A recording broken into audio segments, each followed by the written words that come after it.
எண்ணும் எழுத்தும்.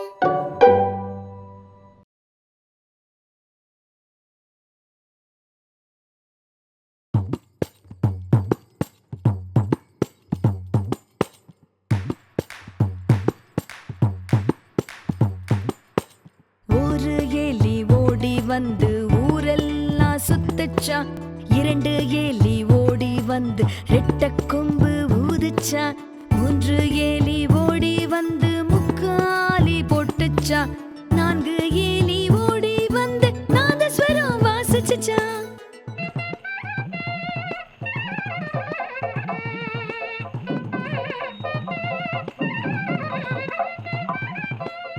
ஐந்து எலி ஓடி வந்து